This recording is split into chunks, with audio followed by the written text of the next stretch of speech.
I'm here with Dr. Jiang from China. He is a professor and acting director at the Shanghai Institutes for International Studies. Welcome at the German Development Institute. Professor Ye, you have been a close associate of the program Managing Global Governance, which is implemented jointly by the German Development Institute and GIZ. What do you see as the major benefit of the MGG program for participating individuals and partner organizations from the South? Actually, it is the first time for me to participate in this program, but I have already heard about it because several of my younger colleagues, they have already been in this program, and they have learned a lot from this program. As I know, this program mainly invests in the future. Why? Because most of those participants, they are younger scholars from South countries, from China. This time maybe more than one of them, they are from China and also from India and other developing countries.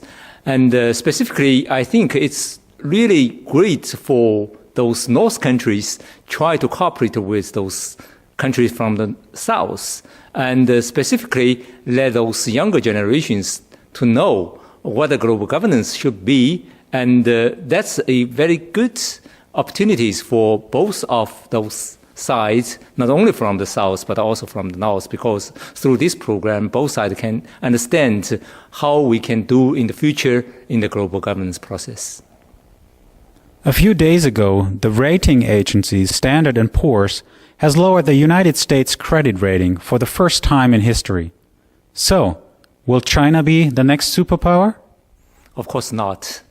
United States is still a superpower at this moment, although they rated this time, the first time, lowered the standard of America.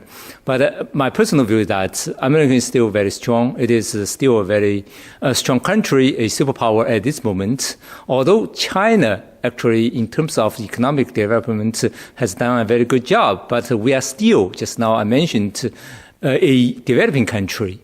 And the program you have having at this moment invite those members from the South, and China is still belong to the South at this moment. So China won't be the superpower.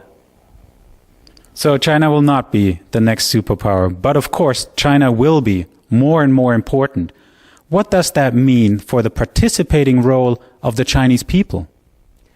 I can tell you a story. This time when I flew to Frankfurt, on board there's maybe one or two tourist groups from China.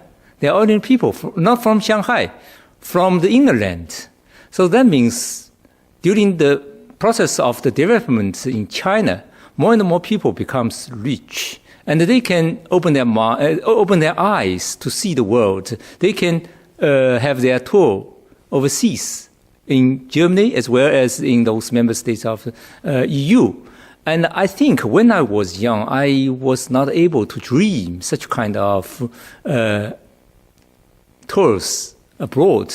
And just because of the development in China, because of the Chinese people becomes richer and richer.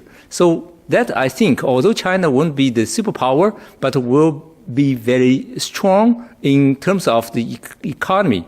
And we have done a very good job, and in the future, Chinese people will be better off for this. Professor Ye, thanks so much for joining us today here at the German Development Institute in Bonn. Thank you.